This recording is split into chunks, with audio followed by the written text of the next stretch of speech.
नमस्कार। मंथन क्लासेस में आप सभी बच्चों का स्वागत है। बच्चों, आज हम पढ़ेंगे कक्षा 8 संस्कृत की जो कस्तूरी नामक पुस्तक आपकी लगी है उसके प्रथम पाठ का संपूर्ण अभ्यास कार्य आज हम करेंगे। तो इसमें सबसे पहला क्वेश्चन है आपका, प्रदत्ता नाम श्लोका नाम सस्वर लयबद्धम उच्चारणम कुरुत।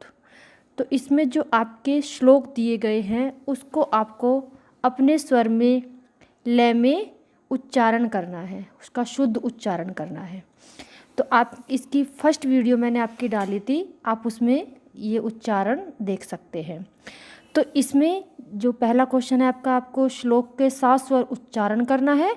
अब इसमें फर्स्ट क्वेश्चन हमारा ये होगा, अधो प्रदत्तानाम श्लोकानाम भावार्थ वदत। नीचे दिए गए ये जो श्लोक हैं आपके, आपको इनका भावार्थ बताना है, यानी कि इसका अर्थ बताओ आप। ठीक है। तो अपूर्व कोयपि कोशो अयम विद्यते तव भारते। भारती माने क्या होता है? सरस्वती। हे सरस्वती माता, तव माने तुम्हारा, कोशो अयम, अयम माने क्या होता है? इसको हम अलग करके पढ़ेंगे।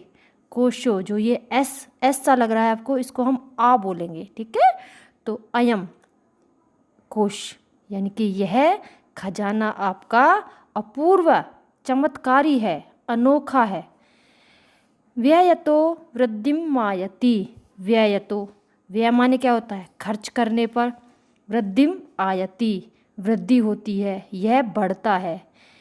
क्षय मायाति संचयात। क्षय माने क्या होता है? खत्म होता है, घट जाता है, नष्ट हो जाता है। संचयात, संचयात माने एकत्रित करने पर, संग्रह करने पर। जैसे यदि आपको, जैसे आप संस्कृत ही है या आपका कोई भी विषय है, आप उसका बार बार अभ्यास नहीं करेंगे या आप दूसरों से इस चीज़ को शेयर नहीं करेंगे तो आपकी ये नॉलेज कम हो जाएगी। और यदि आप इन चीज़ों को आप दूसरों से शेयर करके देखें, दूसरों को भी पढ़ा के या उनके सामने पढ़ के देखें, तो यह आपका ज्ञान बढ़ेगा। तो यह जो सरस्वती रूपी खजाना है, यह खर्च करने पर बढ़ता है और संग्रह, एकत्रित करने पर या अपने पास ही रखने पर यह घटता है। अब दूसरा श्लोक है आपका, न चौरहार्या न च भ्रातृभाज्यम न राजहार्या न च भारकारी। व्यकृते वर्धते एव नित्यम विद्याधनम सर्वधनम प्रधानम। इसका भाव यह है कि विद्या, इस विद्या को, इस ज्ञान को, जो हमारे पास ज्ञान है, ठीक है, न तो चौरहार्यम, न तो चोर चुरा सकते हैं। भ्रातृभाज्यम, न चा भ्रातृभाज्यम, चा माने और, ना माने नहीं। भ्रातृ माने भाइयों में, भाज्यम माने बांटी जा सकती है, न ही यह भाइयों में बांटी जा सकती है। न राजहार्य, राज माने राजाओं के द्वारा, हार्य माने छीनी जा सकती है, हरण की जा सकती है, और न ही यह राजाओं के द्वारा छीनी जा सकती है। न चा भारकारी, और न ही यह बोझ है। अच्छा देखिए, ये जैसे आपके पास जो विद्या है, ज्ञान है, तो क्या आपको कोई उससे छीन सकता है? नहीं छीन सकता। नहीं आपके ज्ञान को भाइयों में किसी में बांटा जा सकता है? नहीं कोई छीन सकता है। व्यय कृते वृद्धते, व्यय खर्च करने पर बढ़ती है। एव नित्यम, एव माने इस प्रकार, नित्यम माने हमेशा। इस प्रकार हमेशा खर्च करने पर बढ़ती है। विद्या धनम सर्वधनम प्रधानम। विद्या का धन सभी धनों में श्रेष्ठ है। विद्या नाम नरस्य रूपम धिकम प्रच्छन्न गुप्तम धनम। विद्या भोग करी यशः सुख करी विद्या गुरुणाम गुरुहा। विद्या बंधुजनो विदेश गमने विद्या परम देवतम। विद्या राजसु पूज्यते नातु धनम विद्याहीन पशु। अब इसका भावार्थ देखिए। विद्या नाम नरस्य रूपम धिकम। विद्या नाम, नरस्य माने क्या होता है? मनुष्य की। रूपम धिकम, यानी कि रूप है, सुंदरता है। प्रच्छन्न गुप्तम धनम, प्रच्छन्न गुप्तम माने क्या होता है? छिपा हुआ। धनम माने धन है। विद्या छिपा हुआ धन है। विद्या भोग करी, विद्या भोग वस्तु प्रदान करने वाली है। यशः, यश माने कीर्ति, प्रसिद्धि, विद्या कीर्ति प्रदान करती है। सुख करी, सुख प्रदान करने वाली है। विद्या गुरुणाम गुरुहा, और विद्या गुरुणाम माने गुरुओं के द्वारा, विद्वानों के द्वारा या पूज्यों के द्वारा भी गुरु पूजी जाती है। विद्या बंधुजनों विदेश गमने, विद्या विदेश जाने के समय बंधुजनों भाई की तरह सहायता करती है। विद्या परम देवतम, देवतम माने देवता है, परम माने उत्कृष्ट, श्रेष्ठ, विद्या ही श्रेष्ठ देवता है। विद्या राजसु पूज्यते नातु धनम, विद्या राजसु माने राजाओं के में, पूज्यते माने पूजी जाती है, ना कि धन। जो राजा होते हैं वे भी विद्या की पूजा करते हैं, ना कि धन की। अब इसके आगे का क्वेश्चन है हमारा पूर्ण वाक्येन उत्तरत। तो हमें इसका उत्तर किस में देना है? एक पूरे वाक्य में देना है। तो सबसे पहला क्वेश्चन है हमारा भारतेः कोशः कीदृशः। भारते यानी कि सरस्वती का, कोशः माने खजाना, कीदृशः माने कैसा है। जैसा कि हमने श्लोक में पढ़ा है अद्भुत है, तो हम इसमें क्या लिखेंगे? भारतेः कोशः अपूर्व अस्ति, सरस्वती का खजाना अनोखा है। राजसु का पूज्यते, अभी हमने श्लोक में पढ़ा था राजाओं के द्वारा किसकी पूजा की जाती है? विद्या की, धन की नहीं की जाती। तो राजसु विद्या पूज्यते, इसमें उत्तर आ जाएगा विद्या। के साक्षात पशुः, कौन पशु के समान होता है? साहित्य, संगीत, कला विहीन मनुष्य साक्षात पशु है। अब अगला क्वेश्चन है के मृत्यु लोके भुवि भारभूताः येषां न विद्या न तप न दानम ज्ञानम न शीलम न गुणम न धर्म ते मृत्यु लोके भुवि भारभूता। अब अगला क्वेश्चन है किम सर्वधनम प्रधानम अस्ति। तो सभी धनों में सर्वश्रेष्ठ कौन है? विद्या। विद्या धनम सर्वधनम प्रधानम अस्ति। अब अगला क्वेश्चन है उचितम विकल्पम चित्वा वाक्यानि पूरयत। उचित विकल्प चुनकर हमें वाक्यों की पूर्ति करनी है। तो जैसा कि हमने श्लोक में पढ़ा था, श्लोक से चुनकर भी हम इसमें भर सकते हैं। यदि बच्चों को श्लोक अच्छे से आ गए तो फिर वो आराम से इन्हें भर लेगा। जैसे देखिए विद्या ददाति, तो विद्या प्रदान करती है। क्या प्रदान करती है? विनयम, विनयम यानी कि विनम्रता। पात्रताम, पात्रताम हमें योग्यता किससे मिलती है? विनम्रता से। और विनम्रता से और योग्यता से हमें क्या मिलता है? धन। तो हमें बहुत सोच समझ के इसमें से हमें एक शब्द भरना है। विद्या धनम वर्धते, विद्या का धन बढ़ता है। किससे बढ़ता है? व्यय करते, व्यय करते यानी कि खर्च करने से विद्या रूपी धन बढ़ता है। संचयात अज्ञानता, तो हमें इसमें क्या भरना है? व्यय करते, क्योंकि खर्च करने से विद्या बढ़ती है। विदेश गमने बंधुजनाः भवति, विदेश जाने पर प्रवास के समय भाई की तरह सहायता करती है। कौन करती है? विद्या। भार्या माने क्या होता है? पत्नी। विद्वान क्या होता है? विद्वान यानी कि जो सज्जन विद्वान पुरुष होते हैं, जो ज्ञानी पुरुष होते हैं। और विद्या, तो इसमें से हम भरेंगे विद्या, क्योंकि विद्या रूपी धन सर्वश्रेष्ठ होता है और वो विदेश में भी हमारी सहायता करता है। नरहा धार्मिक कृत्यानि करोति, जो मनुष्य होते हैं वो धार्मिक कार्य कैसे कर सकते हैं?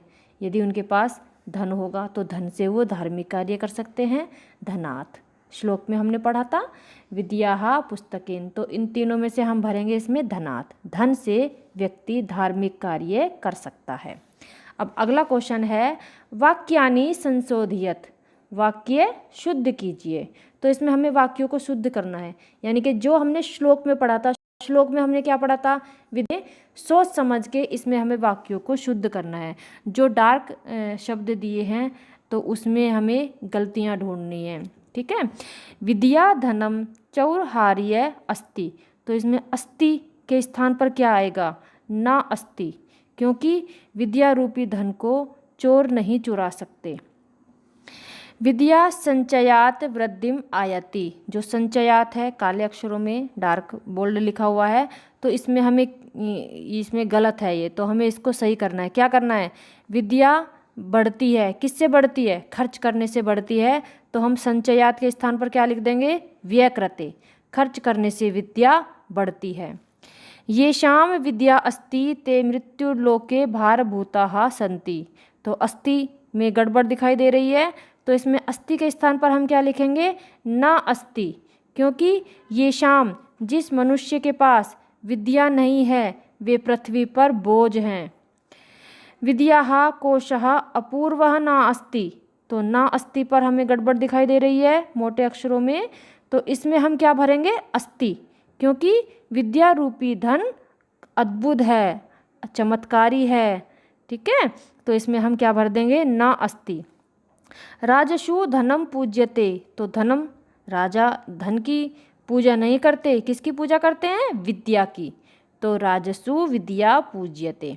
इसमें आपका यहाँ संशोधन आपको करना है। अब अगला है रंजितान पदान आधृत्य प्रश्न निर्माणम कुरुता। अब इसमें जो रंगीन पदों के आधार पर, यह जो आपके रंगीन कलर में दिए हुए हैं शब्द, इसमें आपको प्रश्न का निर्माण करना है। ठीक है, आपको ये उत्तर है आपको यानी कि प्रश्न बनाने हैं। तो विनियात पात्रताम याति, तो इसमें आपको जो विनियात है, विनियात के स्थान पर आपको क्या लिखना है? प्रश्न बनाना है। तो कस्मात पात्रताम याति, तो इसमें आपको एक उदाहरण देके ये समझाया है। अब इससे आगे देखिए, विद्या प्रच्छन गुप्तम धनम अस्ति, तो प्रच्छन गुप्तम में के स्थान पर हमें क्या लिखना है? विद्या कैसा धन है? तो कीदृशा धनम अस्ति, विद्या कीदृशा धनम अस्ति, विद्या कैसा धन है। विद्या राजसु पूज्यते, तो विद्या राजाओं के द्वारा पूजी जाती है। तो विद्या पूज्यते किसके द्वारा पूजी जाती है? किनके द्वारा पूजी जाती है? भारते कोशः अपूर्व अस्ति, भारते, इसमें हम भारते के स्थान पर हम लगाएंगे कस्य कोशः अपूर्व अस्ति, किसका खजाना अद्भुत है? सरस्वती का खजाना अद्भुत है, विद्या का खजाना अद्भुत है। विद्या परम देवतम, विद्या यानी कि सरस्वती विद्या उत्कृष्ट देवता है, तो का विद्या देवतम, तो इसमें हम क्या लिखेंगे? का। अब अगला क्वेश्चन है हमारा संधि विच्छेदम कुरुत, संधि विच्छेद कीजिए। तो पहला क्वेश्चन है कोशो अयम, जो ये एस सा लग रहा है आपको, इसको हम आ बोलेंगे। ठीक है, तो कोशः अयम, इसका संधि विच्छेद ऐसे हो जाएगा। वृद्धिम आयति, तो वृद्धिम प्लस आयति, जो आ की मात्रा लगी हुई है उसका बन जाएगा आ, और आयति। क्षयम आयति, तो क्षयम प्लस आयति, जो आ की मात्रा लगी हुई है वो आपका आ बन जाएगा। तो हमें ये जो शब्द एक जगह जुड़कर बन गए हैं इसको हमें अलग अलग करना है। संधि यानी कि विच्छेद, यानी कि हमें इसको तोड़ना है, विच्छेद करना है, अलग अलग करना है। अब है कोयपि, तो कहा प्लस अपि। विनियदयाति, तो विनियाद प्लस याति। धनम आपनोति, धनम, तो जो आ की मात्रा है उसका क्या बन जाएगा? आ, तो आपनोति। मृगाश्चरन्ति, जो बीच में शा बना हुआ है ना, अर्ध सा आपका शा बना हुआ है, तो इसका शा का विसर्ग बन जाएगा। ये विसर्ग संधि है, आपको सिखाई जाएगी, विसर्ग संधि की भी वीडियो में डालूंगी। तो मृगाश्चरन्ति, तो मृगाः प्लस चरन्ति, तो शा का बन गया हमारा विसर्ग। खादन्नपि, तो खादन प्लस अपि। अब है अगला समास विग्रहम कुरुत, समास विग्रह कीजिए। तो संधि विच्छेद में क्या होता है? प्लस का निशान लगा दिया जाता है, लेकिन इसमें प्लस का नहीं चिन्ह लगाया जाता, इसमें ऐसे ही अलग अलग शब्दों को करके लिख दिया जाता है। जैसे विषाणहीनः, तो विषाणे हीनः। मनुष्यः रूपेण। भ्रातृभाज्यम, भ्रात्रः भाज्यम। सर्वधनम प्रधानम, सर्वधनम प्रधानम। सर्वधनम प्रधानम। चौरहार्य तो चौरेण हार्यम, न चोर के द्वारा चुराई जा सकती है। विद्या धनम, विद्या धनम। विभक्तिम वचनम चा लिख, विभक्ति और वचनों को लिखिए।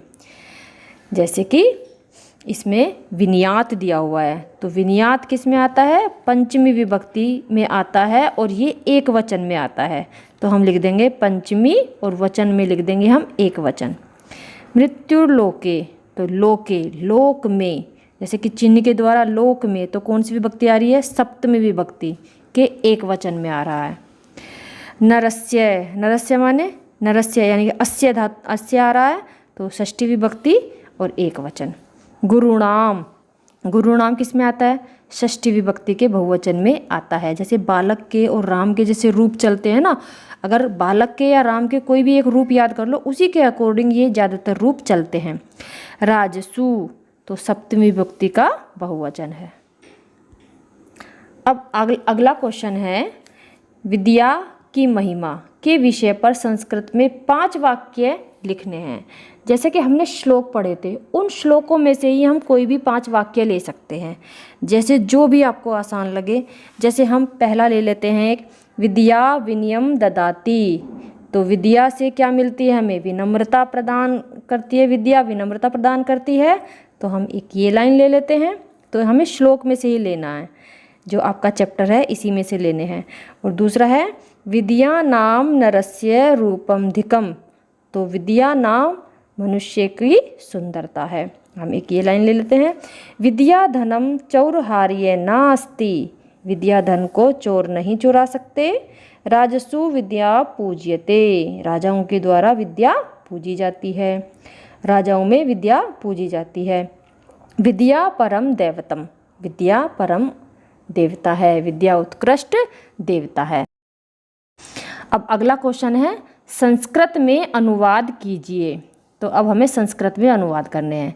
ये आपको हिंदी में दिए गए हैं और आपको इन्हें संस्कृत में करने हैं। विद्याहीन मनुष्य पशु तुल्य है, तो विद्या से हीन जो मनुष्य होते हैं वो पशु के समान होते हैं। तो जैसा कि हमने श्लोक में पढ़ा था, विद्याहीन मनुष्य साक्षात पशु अस्ति।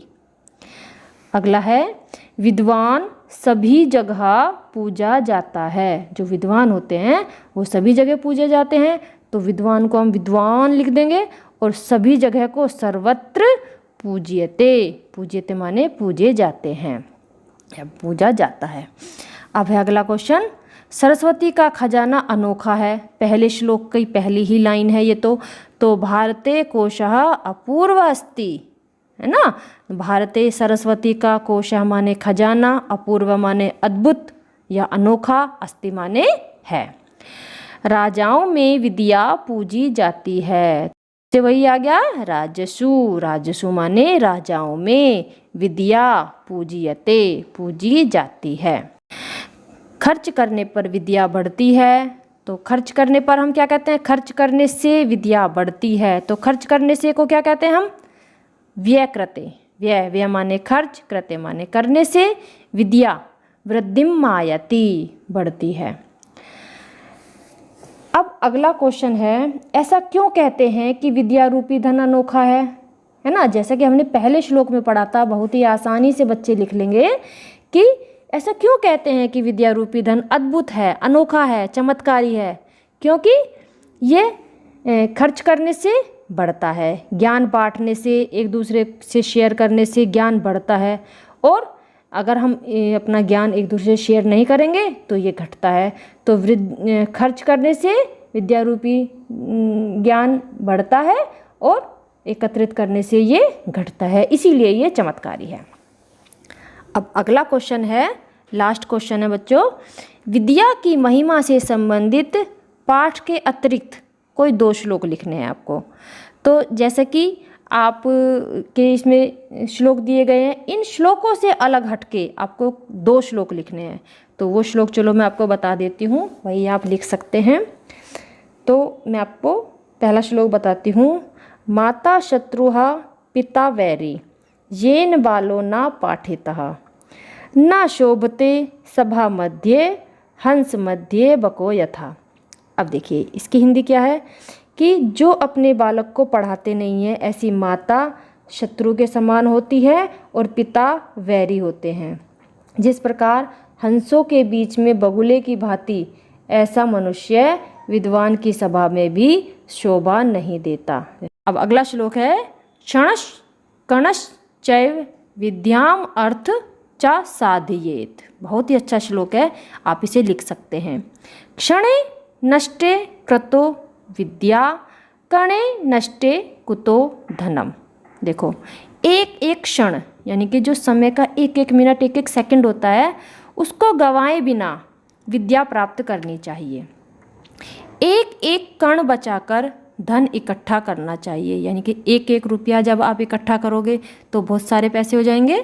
तो एक एक क्षण गंवाए बिना हमें विद्या प्राप्त करनी चाहिए, एक एक कण बचाकर हमें धन इकट्ठा करना चाहिए, क्योंकि क्षण गंवाने पर जो समय चला गया वो वापस नहीं आएगा। तो क्षण गंवाने पर विद्या कहाँ और कण के नष्ट होने पर धन कहाँ। यानी कि जो एक एक कण आप जोड़ोगे उससे बहुत सारा धन हो जाएगा, अगर आप नहीं जोड़ोगे एकत्रित नहीं करोगे तो फिर आपके पास धन कहाँ से आएगा। तो हमें एक एक क्षण और एक एक कण का ध्यान रखना चाहिए। तो बस बच्चों आज की वीडियो में इतना ही। अगली वीडियो होगी हमारी आपका सेकंड चैप्टर आदर्श मित्रता पाठ का, हम संस्कृत का हिंदी में अनुवाद करेंगे। धन्यवाद।